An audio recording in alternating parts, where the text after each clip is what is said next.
Shalom Adonai, estamos aqui em mais uma programação, mais uma gravação no seu canal, a Rota da Teologia, para mais uma aula. E agora nós vamos falar de exegese do Novo Testamento. Exegese do Novo Testamento. Nós vamos agora falar hoje, nessa segunda aula de exegese do Novo Testamento, sobre o termo teos, tá? Teos e teotes, teos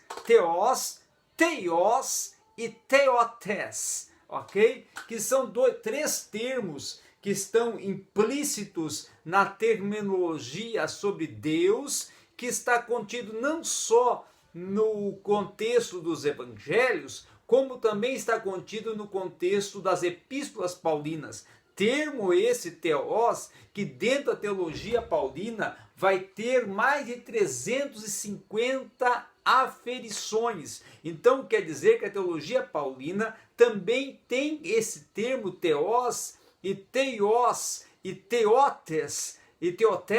como sendo três termos preponderantes dentro do cerne teológico de Paulo, dentro dos corpos escritos paulinos. Agora vamos ver o que nos fala aqui esses dois grandes mentores da exegese do Novo Testamento, que é o Lothar Koenen e o Colin Brown, certo? Nos seus dicionários de Internacional Teologia do Novo Testamento. Eles vão dizer o quê? Eles vão dizer que o termo teos, tá? Ele vai estar implícito no entendimento sobre Deus, ou seja, é o mesmo termo correlato lá no Antigo Testamento aplicado para Yahvé e para El, no sentido de Deus, de supremo, de soberano. É esse sentido que teos está aplicado. Teos, ele tem um sentido da mesma raiz correlata de Elohim, da mesma raiz correlata de El e de Elohá, certo? Então, a origem e o significado do nome divino Javé tem sido assunto de discussão considerável. Porém, o termo teos é o termo que vai de encontro ao termo Yahvé. E esse termo teos, ele quer dizer Deus único, Deus verdadeiro, Deus supremo, soberano e Deus dos deuses. Agora, quando nós vamos para outro termo aplicado aqui, que é o termo teios, que quer dizer divino, é justamente quando está se tratando do aspecto divino, do aspecto da sua divindade e da sua deidade. Também o termo teios quer nos inserir, nos trazer, nos levar ao entendimento de uma outra questão muito importante, que é Deus único, que também quer dizer divino, que também quer dizer único no sentido de ser o único, real e verdadeiro Deus, e divino no caráter, abrangendo o caráter pessoal de Deus, indo de encontro às suas prerrogativas e atributos, tá? Então esse que é o termo mais, vamos dizer assim, abrangente, quando se está direcionando, ou se está se conduzindo a falar sobre os atributos de Deus, sobre o caráter de Deus, então vai justamente usar o termo teotes, que quer dizer divino. O outro termo que nós vamos estar utilizando, que é o termo também já ampliado para, no caso, teotes, deidade, e o teotes, divindade. O deidade, o teotes, quer dizer, está aplicando justamente a deidade, utilizado no Evangelho de João, utilizado na Epístola de Colossenses, utilizado também por Paulo em Coríntios, tá? E o termo também teotes, né? Ele agora já está também contido não só no Evangelho de João, como nas epístolas joaninas e também nas cartas paulinas, em todos os corpos escritos do Novo Testamento, que estão defendendo a divindade e a deidade de Cristo, mas também está atribuído no aspecto teontológico a divindade e deidade do próprio Deus, como Deus criador, tá? Deus criador, que é o único Deus, Deus verdadeiro, aí deidade, a comprovabilidade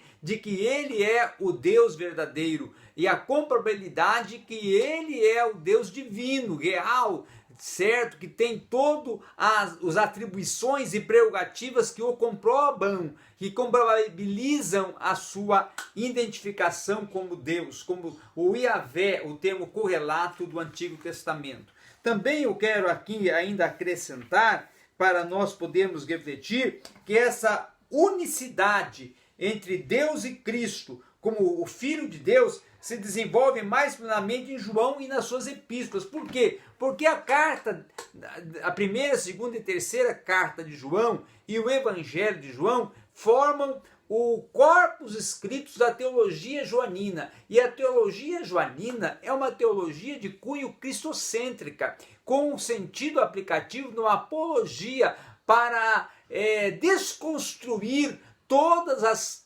teses, vamos assim, exploradas e defendidas pelos não só agnósticos, como também pelos docetistas e pelos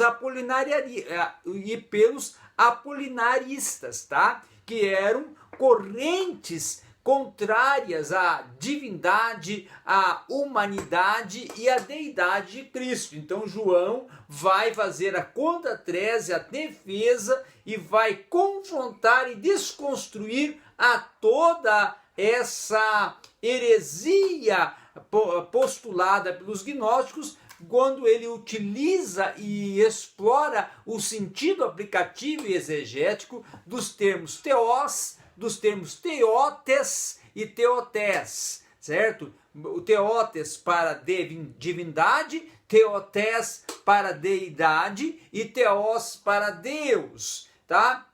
Então, são estas questões que, dentro do contexto do Novo Testamento, esse termo, ele é um termo central. Por quê? Porque o Novo Testamento é um termo que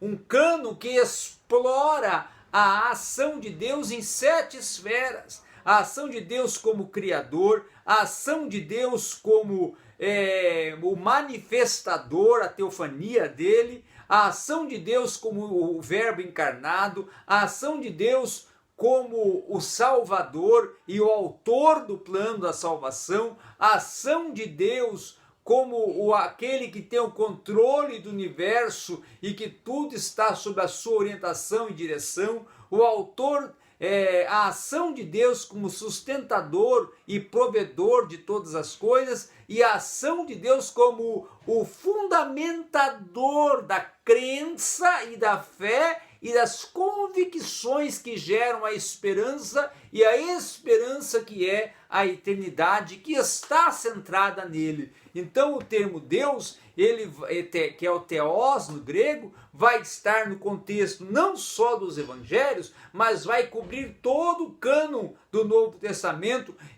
desenvolvendo em cada um dos livros, dos 27 livros do Novo Testamento, um sentido aplicativo desta terminologia e desse sentido que ela traz para falar sobre a pessoa de Deus, sobre o Deus pessoa através de Cristo e o Deus Espírito através da própria ação do Deus, o Deus imanente e transcendente e o Deus que está acima da própria compreensão humana. Muito bem, esse era mais um momento de exegese do Novo Testamento aqui no seu canal A Rota da Teologia.